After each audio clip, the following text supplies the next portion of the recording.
अभी हमारे यहाँ एक तिथि आने वाली है, अक्षय तृतीया। उसका मतलब क्या होता है? अक्षय, जिसका कभी क्षय ना हो। जब हम भगवान शंकर को चावल का दाना चढ़ाते हैं, जैसे बहुत ध्यान दीजिएगा महाराज, बहुत समझने वाली बात है, बहुत ध्यान दीजिए।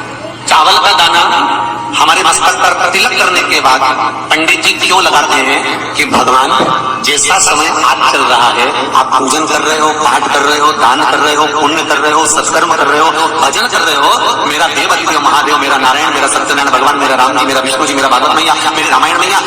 ब्राह्मण मस्तक पर तिलक लगाने के बाद चावल इसलिए लगाता है कि जैसा समय आज चल रहा है, भगवान तुमको ऐसा ही समय बनाकर रखे और तो ऐसे ही चार चांद लगाते रहो, दान पुण्य संकीर्तन करते रहो, इसलिए मस्तक पर चावल का दाना लगाया है।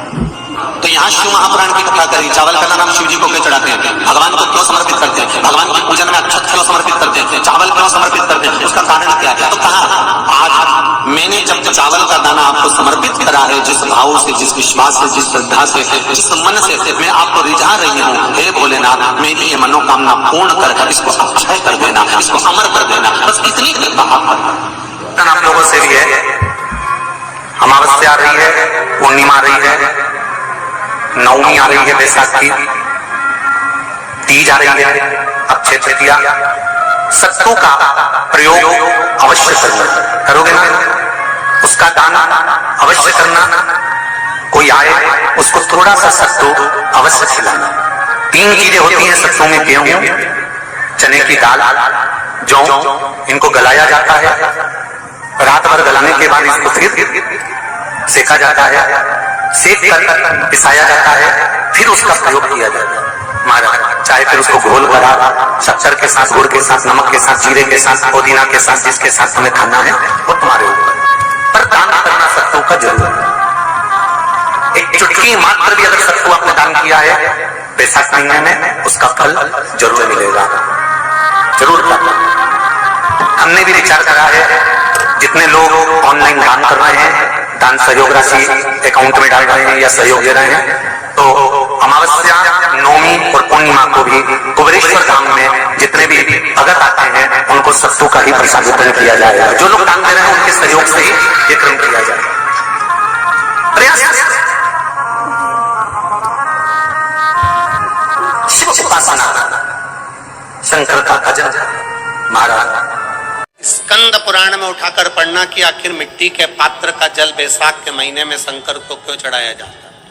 अगर मिट्टी का पात्र भी नहीं हो, तुम्हारे घर में मटका हो, सुरई हो, वो भी नहीं हो, तो एक दिए में मिट्टी के पानी भर लो और वो पानी तांबे के कलश के अंदर जो पानी है उसमें मिला लो। पर मिट्टी का जल शिवजी को क्यों चढ़ाया जाता है? स्कंद पुराण के अंदर बैसाख महत्व में लिखा कि जो अधोगति में मर गया होता है, अचानक मर गया होता है, एक्सीडेंट में मर गया होता है, उसकी जीने की और तमन्ना थी, अचानक कोई बीमारी लग गई और मर गया, कोई बड़ी बीमारी लगने के कारण चला गया, उसको बहुत कुछ करना था पर मर गया, उसके लिए बैसाख महीने में शंकर भगवान को जब हम मिट्टी के पात्र का जल समर्पित करते हैं तो वो जीव तड़पता नहीं है, कहीं भटकता नहीं है। उसको गया में पितरों में मिलाया कि नहीं मिलाया, बद्र विशाल में ब्रह्म का पाली करी कि नहीं करी, कभी पिंडदान, कभी तर्पण, तिलांजलि हुई कि नहीं हुई, पर मिट्टी के पात्र का जल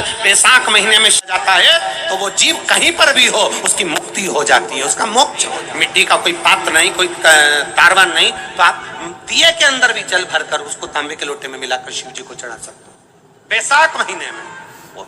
जिस नारी के गर्भ में बच्चा 1-2 महीने का, 4 महीने का किसी का गिर गया हो, बच्चा चले गया, 2 महीना, 4 महीना, 6 महीने का समाप्त हो, उसको चढ़ाना चाहिए बैसाख महीने में शिव को। बैसाख महीने में जो प्रदोष आती है, बैसाख के महीने में बहुत ध्यान से सुनना भाई, जो अपनी जिंदगी से बहुत तंग आ गए हो, परेशान हो गए हो, कष्ट में जीवन जी रहे हो, बहुत दुखी हो गए हो, उनके लिए ये स्कंद पुराण का चरित्र फिर मिले ना मिले आप प्रेम से सुन लो, भाव से। बैसाख महीने की प्रदोष,